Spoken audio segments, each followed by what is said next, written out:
It's early morning here at 11 Racing, and today we're working on the new engine for our project Monza.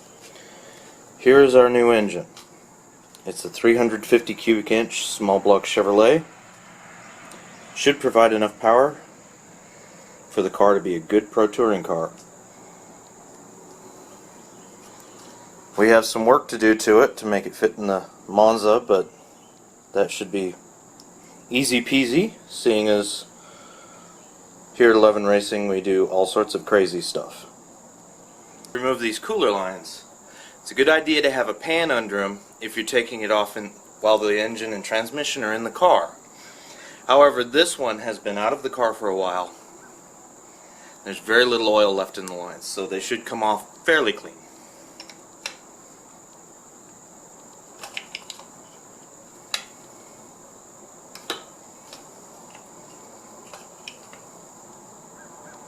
However, if your lines have been abused like these have, you're probably going to need something other.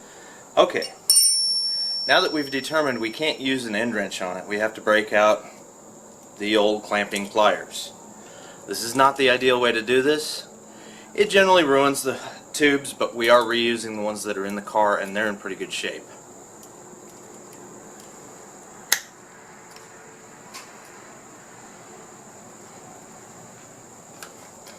Boy, are these tight.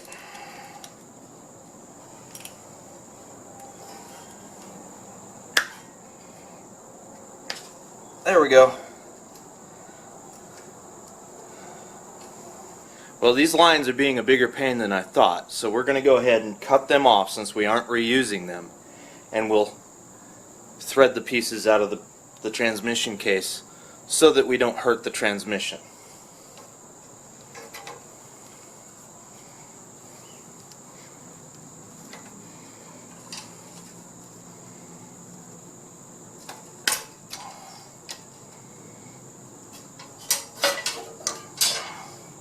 It appears we do have some transmission fluid left in them, so I'll go get the drip pan.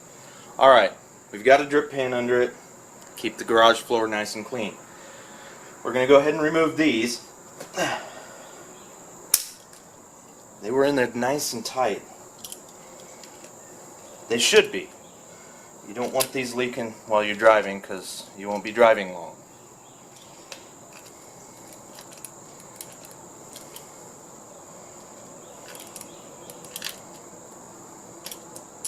Once you get them loose, you can probably get away with, you can get away with using the wrench.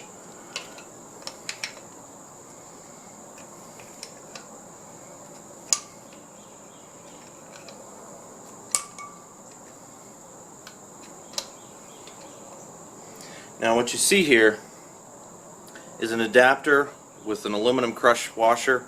You want to save that. The tube is with this ferrule nut here out. We don't need that. We're replacing that with what's on the car. So we'll set that one aside and we'll get the other one.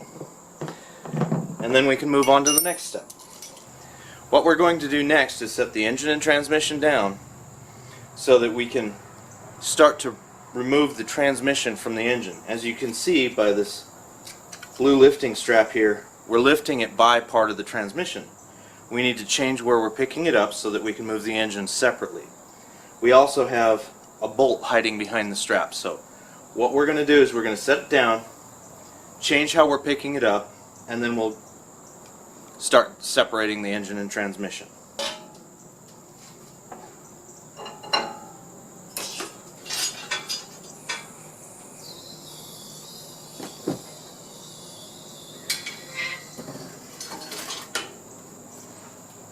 Okay, now we're ready to separate the engine from the transmission. What we need to do is start by disconnecting the bolt that holds the dipstick tube to the engine. It just happens to be one of the transmission mounting bolts. So we'll take 1, 2, 3, 4, 5, and 6 bolts loose, and then we will slide the transmission back. There is a torque converter in here. We're leaving that attached for the moment, just so that we can get the transmission out of the way and have less weight to deal with.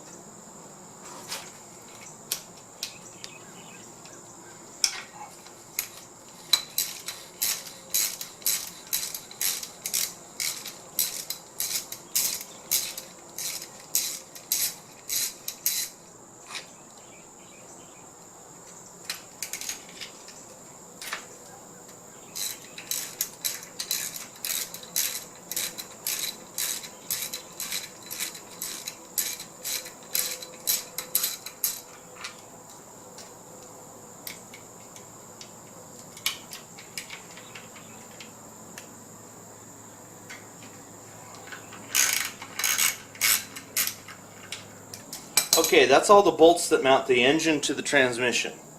Now we have to actually grab a hold of the transmission and slide it back out of the torque converter. This could get messy, so let's see what happens.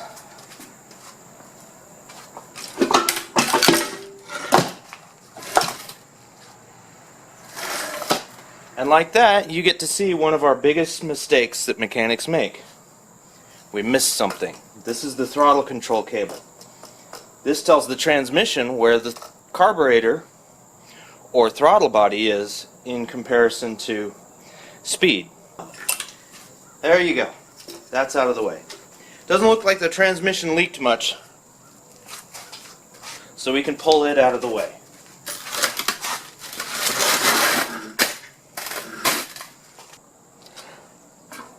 Next, we're going to be disconnecting the torque converter bolts.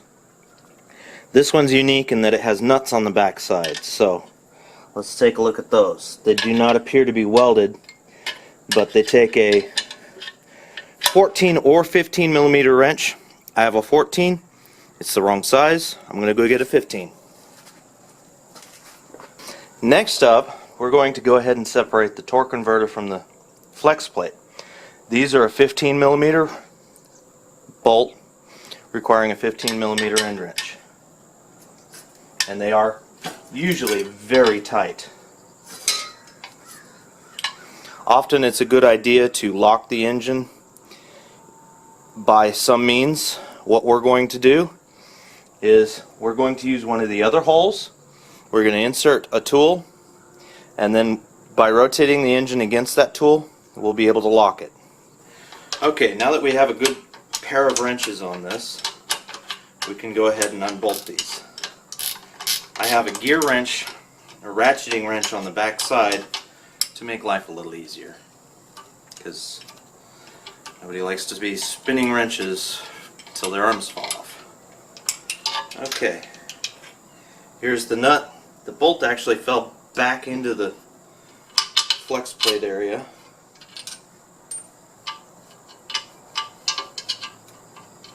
But it's easily retrieved. There it is. There's your bolt. Make sure you keep these together. We'll be reusing those later. Okay, now we're to the hardest one. It's clear at the bottom. We're going to have to turn the engine 180 degrees to get to it. So, here goes. There we are. Stick our handy dandy gear wrench in place. And our other wrench on the nut. And there you go. At this point you do need to be careful because torque converters can be rather heavy since they are filled with fluid most of the time. So keep your fingers and toes clear of the drop zone. And if you can see this shaft here, be careful.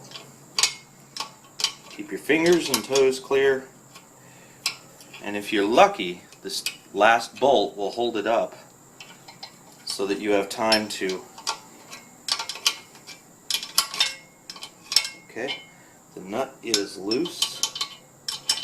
Yes, it didn't fall, which is good. So now, just lift it away. And there's our nut. Here's our bolt. Again, save those for later. As you can see, these are very fine thread. They're quite strong. We're going to be keeping those for later.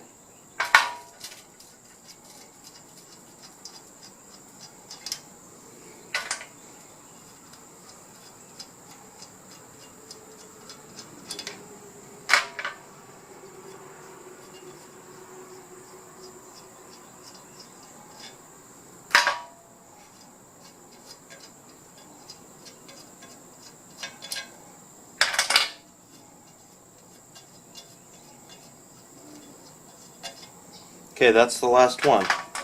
Now let's turn it back just a little bit, get the load off our lock bolt, and then we can start to work the flex plate off.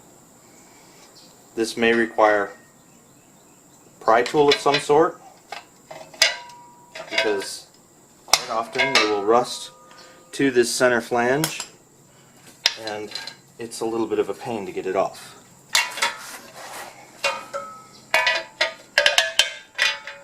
You can hear it complaining.